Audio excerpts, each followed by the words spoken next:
The rhythm of healing, the Octaves method. O is for observation, through stillness we find meditation and breath work that quiet the mind. In silence we listen, the answers are clear, awareness emerges, dissolving the fear. C is for compassion, for self and for all, embracing the good, the struggles, the fall. With kindness we grow, we nurture, we mend, learning to love ourselves as we extend. T is for therapy, a path we explore. Daily we practice unlocking the door. From journaling to mindfulness, healing begins. Each step is a victory as peace settles in. A is for animals and laughter so bright, like children at a play, their joy taking flight. With playfulness and movement, we rediscover the way to heal through the fun that we often delay. V is for victuals, nourishing and pure, detoxifying the body and keeping us sure. We choose what we eat with intention and grace, fueling our journey at our own pace. E is for exercise, where movement is free. We stretch and we bend in sweet harmony. Flexibility grows with choices we make. In strength and in stillness, our bodies awake. S is for socialize, where self-growth begins. Others reflect our triggers and the places within. Through relationships, our true selves we find, growing and healing with each tie that binds. The Octaves method, where all behavior makes sense. We just need to find the sense it presents. We just need to find the sense it presents. We just need to find the sense it presents.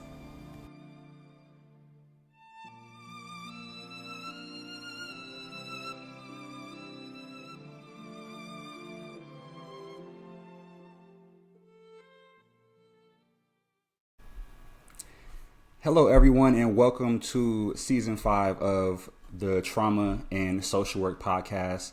I am KJ Alexander here with my co-host, Tonya Octave, and today we have a lot of important information to dive into. But before we get started, I'm going to go ahead and let Tonya tell a little bit more about herself and what this podcast is about. Hi, everyone. My name is Tonya Octave, and we are going into Season 5 of Trauma and Social Work Podcasts, where we will be discussing and diving deep into my book called Heal the Mind, 7 Strategies Towards Mental Wellness, Happiness, and Success, Exploring Trauma, Mental Wellness, and Ways to Live a More Balanced Life. And before we begin, just a simple reminder that this podcast is for informational purposes only. It is not intended for medical, psychological, mental health, or legal advice. Although I'm a licensed professional, this is not a formal type of treatment. We may talk about things like hypnosis and meditation and things that we would do in a therapeutic, from a therapeutic perspective, but it's not a form of treatment. For individual questions about your wellness, your happiness, and your success, please seek out a professional. And if you are experiencing a mental health crisis, do call 911 or go to your nearest emergency room. Great, awesome. That was amazing. So with that being said, I want to make sure I tell the audience, if you haven't already, follow this page on Spotify, YouTube, and any other platforms we post episodes on. Make sure you subscribe to the channel so you don't miss any upcoming episodes in the future. And with that being said, let's go ahead and get started. So I wanted to ask you, if you would mind sharing, in your personal professional experience, what is your approach to handling resistance or difficult emotions that may arise during therapy? Because I'm sure there's at times people aren't as open to expressing themselves. You may ask a question, not get a direct answer. But how do you deal with those type of things? So word resistance is used to be triggering for me Oh, really? because how it was originally expressed, written about by some of the leaders in psychodynamic therapy, as if it were, in my interpretation, a little negative. I am resisting something, I am not wanting to do something. But then I said, oh, there's all this cultural stuff kind of coming up for me, which is probably why psychodynamic therapy is helpful to uncover some of these unconscious things. Um, so I had to have a different relationship with resistance. Resistance Okay. is a defense mechanism. When it shows up, it is teaching me something. And I start off in talking about me, not me from the perspective of as a client, but this is really important to hear me from the perspective of a clinician. Because when I talk about transference and countertransference, I need to be able to self evaluate what resistance is coming up with me. How am I feeling about this particular client? How am I experiencing this patient? What are these other things that show up that I may be resistant to? And some of them come in very subtle ways: inability to reschedule appointments. Some of them come in more loud, kind of glaring ways. This client is driving me crazy. So, like, there could be all this beautiful stuff in between. And so, resistance is not just about the patient. Should also include a self reflection of the clinician who is working in this setting to evaluate their resistance. And I see it as a defense mechanism that is giving me something that is helpful for growth in this process. And so resistance can be seen as a barrier or a doorway for a deeper opportunity to explore. And it is a signal that some unconscious fear or painful material may be starting to surface. So if I think about, resistance is like, oh, I feel the resistance with this patient coming up. I feel Yeah. that this client is trying to hold on to something in my mind. I said, oh, we're about to get in some juicy stuff because some painful stuff is starting to come up. That means that therapy is working. And so for me, resistance is beautiful because change is about to occur. And so it's kind of combining what people believe about the resistance and as a defense mechanism with a kind of cultural twist to it, because often resistance is a sign of protection, and maybe there should be some protection for the ego, right? But it's also an indication that there's something that is about to be worked through, and it can be very powerful. I normalize it, resistance. I use it as a way to kind of gently explore fear that could be driving the resistance. Sometimes it's necessary to have that resistance, and then I become curious about it. And that isn't done in the form of maybe open-ended or reflective questions, but encouraging it. Because I see it as, ooh, a doorway is getting ready to be open, not like there's a barrier in a brick wall, which is sometimes what happens when individuals in the helping profession describe their experience with resistance. And so you ask, how do I work with someone when a resistance shows up? I get excited because it is about the therapeutic relationship. Sometimes there might be things in terms of resistance of someone with missed sessions or avoiding a deep topic. The deeper topics means that I need to be more creative in how I explore that topic. Yeah. So maybe it's not direct. Maybe we got to float around a little bit. Maybe we need to stop floating around and we need to be more direct. This is where I say the art comes in therapy. I really say art comes a lot more in therapy and psychodynamic than it does with some of the other modalities that I use. And then I say, what is it telling us? I might bring it like if a client has,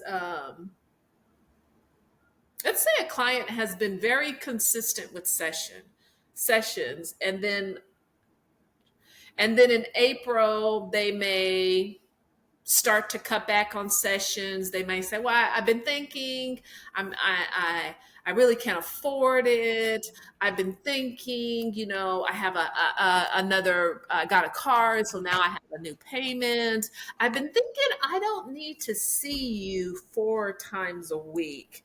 Maybe 1 time a week will be just good enough. Or I've just improved so much. Thank you so much, Tanya. You're just amazing. And I've gotten everything I need." Like, honestly, all those are forms of resistance in some way if I were working with someone. And then I would sit back and reflect. I wonder what that is. Sometimes I might go too fast. Sometimes I may have made a statement about your dad that brought up stuff for you that maybe you're not ready for. And so the next session we meet on Monday, you get sick on Saturday and Sunday and you can't have the session, right? And so in psychodynamic therapy, this is the one thing. There are no mistakes. Mistakes don't need to exist. The idea is to understand. So this isn't about a client who says, "No, really, Tanya, I have the flu. I can't talk." Oh, so let's talk about the flu. Why is the flu there? Why does the flu consume your body? Right? And so this is some of the other integrative approaches that might come up, because the last session was so intense and I triggered something, or something got triggered in the conversation, that it went too fast and you needed to slow down. So the body felt that. And the white blood cells didn't increase when inflammation, it decreased. And when someone walked by who coughed in the air and that flu came towards you, because your body was depleted, it became more receptive to receiving it. And that is psychodynamic, because there are no excuses. Everything manifests in some way. It's just sometimes the mind can't tolerate what those patterns are, and we have to be gentle with the mind over periods of time. If you just know me for a year, you're not going to like when I say that. But after 3 or 4 years, if I'm creative and I've learned your communication style, I'm going to be able to say that in a way that you will hear it, especially if I've picked up your dialogue. And I'll give you an example. After 3 years of working with someone, I may say, "Now look, girl, you probably weren't eating, and you know that conversation was a little too tough because I talked about how you showed up with your eggs, and maybe I confront you a little bit on your behavior, but you weren't supposed to be like that. Huh? Is that why you got sick?" And so that is the art, the beautiful artistic way of understanding you in that process. And it takes time, so that when you're ready. If you're ready to do it or dabble into it and try it. I've done psychoanalysis, which is the death, and I've done it for 3 years every day, pretty much 5 to 7 times a week. Pretty much went every day, even when I was sick. And so that type of deafness, you start to have things that come up in your mind and you're like, "This person is getting on my nerves. I got to see her again. We're not going to have nothing to talk about. Ooh, I'm so excited. Let's go. I got to share this," right? And so you're going to have all kinds of stuff that comes up. But boy, it becomes a really beautiful journey to just explore these different aspects of your personality when you're ready. Yeah, it definitely sounds like this is something that takes a lot of commitment on both sides. And I was just kind of curious if, in your personal experience, if you're, in session or something and you're talking with a patient, and are there ever times where you'll intentionally bring up something that you feel may be triggering to the conversation just to get a reaction out of a client or patient? Are there times when I intentionally bring up things? Yes. To get a reaction. That may be triggering for a person, because that at times that could be something that people kind of stray away from during therapy. Because you mentioned that people who say I feel like I want to cut back or I've completed my therapy journey. I want to just stop going altogether. Those are signs that you take as resistance. So then, in that case, how do you measure someone's progress, and how do you come to the conclusion that they are, seeing some results from this mode of therapy? Do you do it by asking certain questions, or how do you do that process? So if it's about cutting back or stopping therapy, it's an automatic okay. Because the process of your healing, you know when you've had enough. I'm not here to convince you that you need more. You'll get that. I think people come in and out of therapy over a period of time until they really want to do it for a longer period of time. And then they move from therapist to therapist. I think that is your way of negotiating. So when you express to me enough is enough, I hear it. Resistance isn't bad. I don't even know necessarily I will say that that's resistance. I would say that's progress. You are Okay. opening up another door because now you verbalized some of your needs. And maybe you haven't been able to verbalize those needs before. And maybe you spoke up and talked about how difficult some of this work is, even if it's financial, even if it's the time commitment or the other things that you got to do in life, like take care of family and kids and everybody else. I hear that because I hear you express that to me. And so that isn't necessarily a resistance as a negative thing. That's a doorway that you've allowed yourself to open and express. So it kind of really depends on the treatment modalities. So that would be okay. Whenever you feel another opportunity that needs and you want to come back, I'll be here. Or I'll give you referrals to other therapists because maybe you want to try other approaches. And that's great too, because your mind may guide you in different ways. This is about you trusting yourself and you finding your truth. Um, to back up though, do I push? When it comes to trauma, I push because we don't do that in real relationships. We don't have depthness. We have surface level communication. How are you doing today? What did you do this weekend? When you call someone on the phone, what do we typically say? Hello, how are you? We really want to know the surface stuff. We really don't want to know how you are. We want you to keep it light and, occasionally if some things are going on that can be emotionally distressing, some relationships can tolerate that.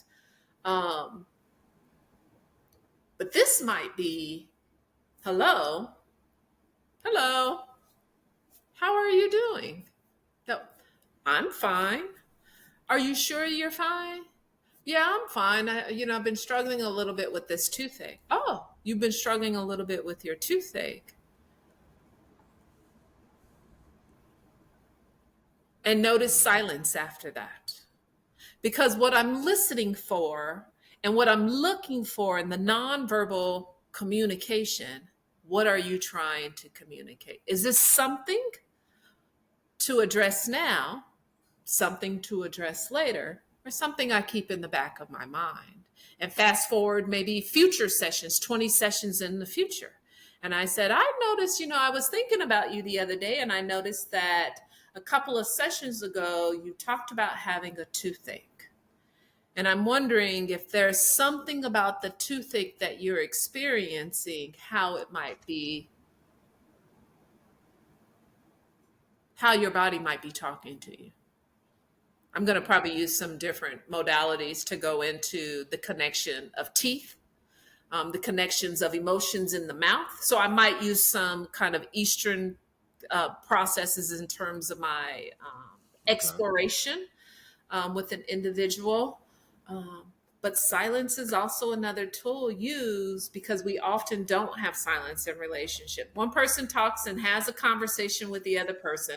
The other person talks and believes that they're having a conversation with this person. So you have two people who are talking, and literally they're talking about two different things. Nobody's following along with what each other person is saying, but it appears that the conversation is progressing.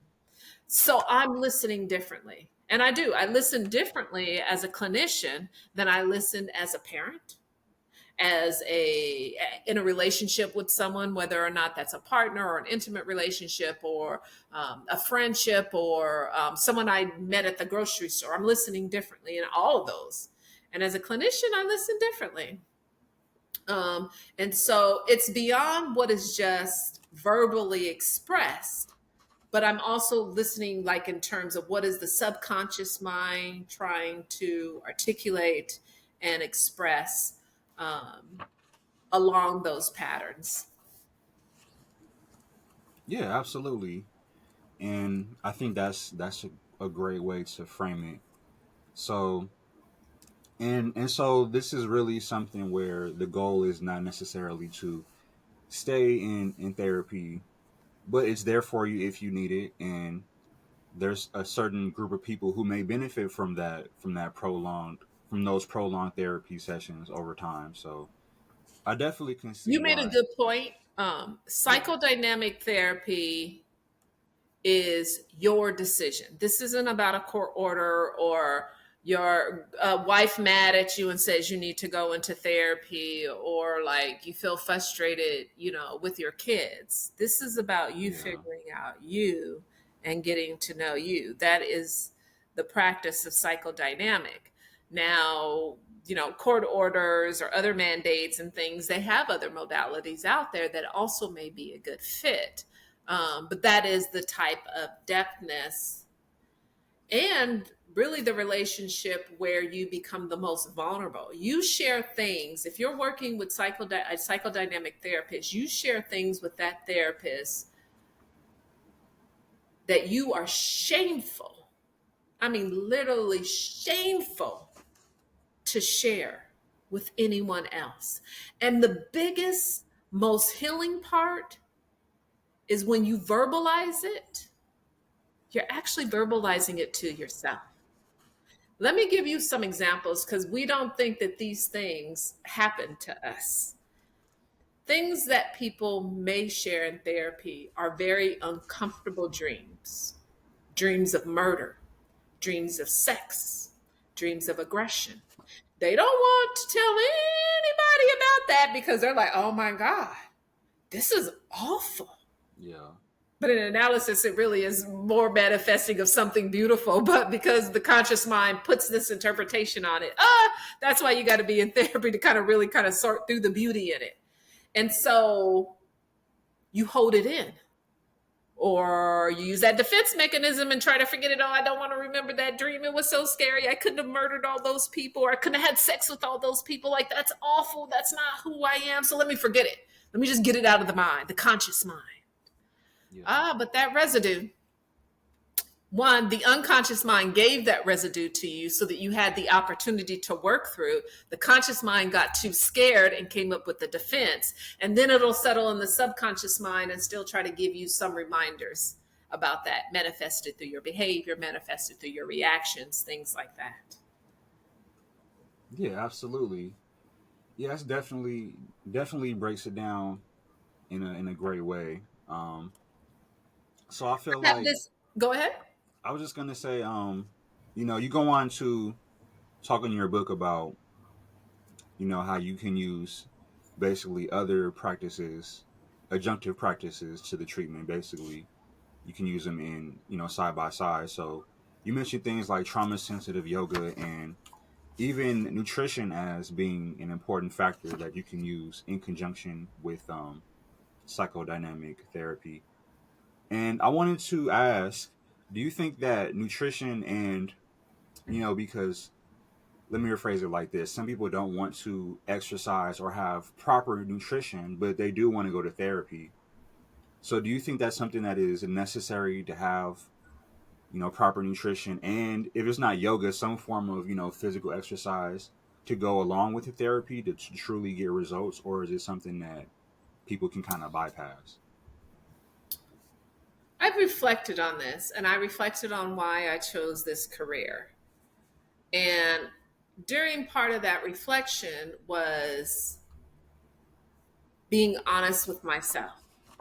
And if this Yeah. was 200, 300, 400 years ago, I may have had a little bit more of the comfort and practice psychodynamic, like Freud talked about. Yeah. But I think it is irresponsible for me to think in the 20th century that we could just do the unconscious stuff when there's so much toxicity inside our bodies, inside the food system, and many systems, like the political system, but we're not going to necessarily get on that topic. Yeah, for sure. Yeah. So when how can I want to just think that we are not all influenced by these other things? We have to bring nutrition in. I have to talk about hormones. I have to talk about adrenals, the hypothalamus, pituitary, thyroid, adrenal imbalances. I have to bring the body into it because the body keeps the score, right? One of the more popular books out there that tells us that, based on a lot of research. How can I not talk about the breath? The breath in ancient times was the connection, the controlling the back. I don't remember all of the actual detail of the proverb, but the thought is learn to control the back. The back meaning the spinal cord, meaning that is the structure, the core. I call it sakabara. Now we know of it, like now it's kind of AKA referred to as the chakra systems, but learning to control that, the energy forces within the body. How can I not bring that into treatment? How can I not bring movement into the body? Moving the body, feeling comfortable in the body. Moving the body too much will give you adrenal fatigue because it will deplete the adrenals. Yeah. Moving the body not enough will give you adrenal fatigue because you're not moving the body. There's this balance. And because we've been out of balance for centuries, I would feel that I am not showing up and being the best provider, the best clinician, the best way to integrate these modalities without that. And to me, I feel that that would be doing harm. And people in the medical profession, they have this oath. They give credit to Hippocrates, but do no harm. And if I honor that oath, how can I just say it's psychodynamic without bringing this other stuff? Because I know too much about how the other stuff influences the mind. I have to consider it.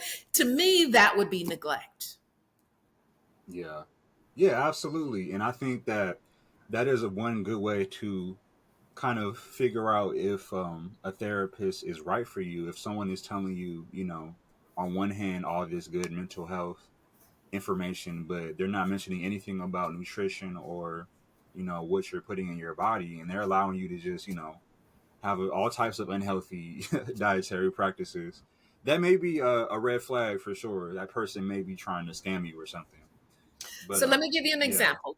Just real quick. Client comes to me, says, Tonya, I heard you're doing some psychodynamic and dream analysis stuff. Can you work with me on dream analysis? And I say, yes.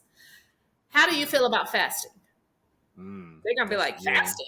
That's a tough one for people. I don't do fasting. I was like, oh, but let me tell you about the mysteries of the body when there's not toxicity in it. And when you can get to a fasting state, 3 days, but maybe we start with 16 to 18 hours, you're going to notice that your dreams are more vivid.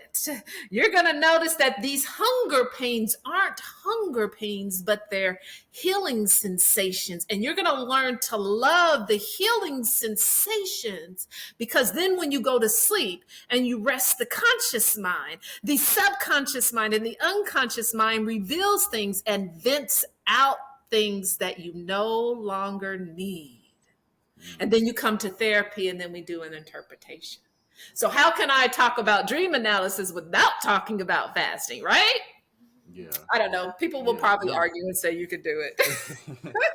Yeah, for sure. Before we end, I just wanted to kind of go over a little tool that I use in Okay. therapy. It's free association. It's kind of something that's used with psychodynamic therapy. And we'll just do a little bit of it. And what free association is, it'll tap into your subconscious mind. So I will say a word, then you will say a word. Then I will say a word and you'll say a word. And the idea for you, KJ, is to say whatever comes to mind and I will do the same. And we'll just do a couple of rounds just to kind of demonstrate what that looks like. Is that okay? All right, sure. Let's Okay. do it. Boy, Girl, love, heart, sympathy, symphony, apples, cherries, peace, love, home, house, black, cat, fierce, warrior, scared, ghost, belief, faith, kindness, smiles, anger, fist, power, shield, money. power. Okay. That is the free association. Now, in a clinical setting, if you were working with me or you allowed me to work with you in that way, I would be taking some notes. And I say, oh, I noticed you said, I can't even remember because I didn't take the notes. But I would say, I noticed that you said cat. Tell me about that. Yeah.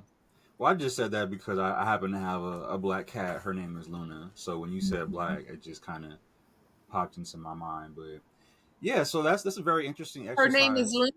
Her Yeah, name is Luna? her name is Luna. Yeah, How she's a did she baby get her cat. name? Well, we were deciding on a name to give her. Pretty much just because she's black, she kind of looks like a new moon, which is kind of black. So I don't know, just and it was kind of a Spanish name. So yeah, just something we thought of. Beautiful. Okay. Yeah, but So we did a little bit. See how I got you to talk? I yeah. learned things about you. I didn't ask you directly. Oh, so tell me about your cat. Well, I kind of did, but I mean, I wouldn't have known about Luna and the connection with the moon because now you're giving me more information. So at some point, a year down, I may go back and I reference the moon because the moon came up and the moon may have some significance for you, which it probably does, but we don't necessarily need to explore it now. But that is the free association part. That is the psychodynamic part. Okay. Yeah, sure. So this is the exercise that there are no wrong answers, and someone is free to respond however they choose to.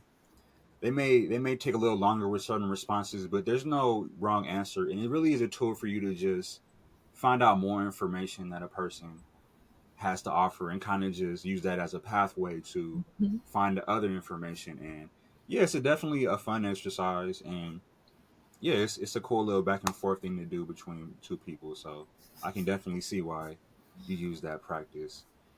So before we wrap up this episode, is there any other information you wanted to share with the audience? I mean, I was going to read the quote that you read because I thought that that was just such a beautifully written quote towards the in the psychodynamics section at the end Okay. of it. Therapy brings what is hidden from the individual into conscious awareness, giving opportunities for the patient to reflect on what they feel, think, and want to do about the patterns. Awareness can only bring about change, moving subconscious material into conscious awareness. Excellent. That's very, very well written. And I think this section of the book is, like you said, is not a super long section, but it definitely jam packed with a lot of good information. And people should go check it out, read it for themselves, and figure out maybe if this is something that's right for them. So, with that being said, that's all the time we have for today. This has been the Trauma and Social Work Podcast. Make sure, if you haven't already, hit the like button and subscribe to the channel so you don't miss any episodes in the future. And until next time, everyone, be safe and bye-bye.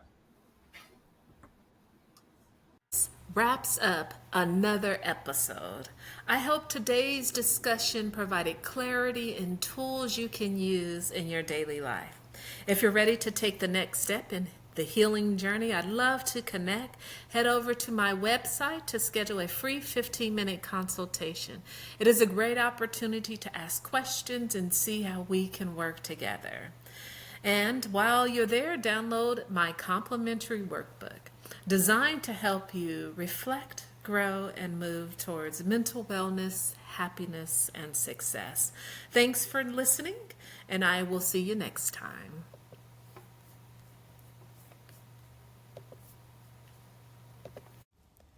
The Rhythm of Healing, the Octaves Method.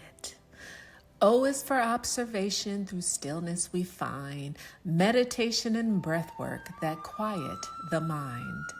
In silence we listen, the answers are clear, awareness emerges, dissolving the fear. C is for compassion, for self and for all, embracing the good, the struggles, the fall. With kindness we grow, we nurture, we mend, learning to love ourselves as we extend. T is for therapy, a path we explore. Daily we practice unlocking the door. From journaling to mindfulness, healing begins. Each step is a victory as peace settles in. A is for animals and laughter so bright, like children at play, their joy taking flight. With playfulness and movement, we rediscover the way to heal through the fun that we often delay. V is for victuals, nourishing and pure, detoxifying the body and keeping us sure. We choose what we eat with intention and grace, fueling our journey at our own pace. E is for exercise, where movement is free. We stretch and we bend in sweet harmony. Flexibility grows with choices we make, in strength and in stillness our bodies awake. S is for socialize, where self-growth begins. Others reflect our triggers and the places within. Through relationships, our true selves we find, growing and healing with each tie that binds. The Octaves Method, where all behavior makes sense. We just need to find the sense it presents. We just need to find the sense it presents. We just need to find the sense it presents.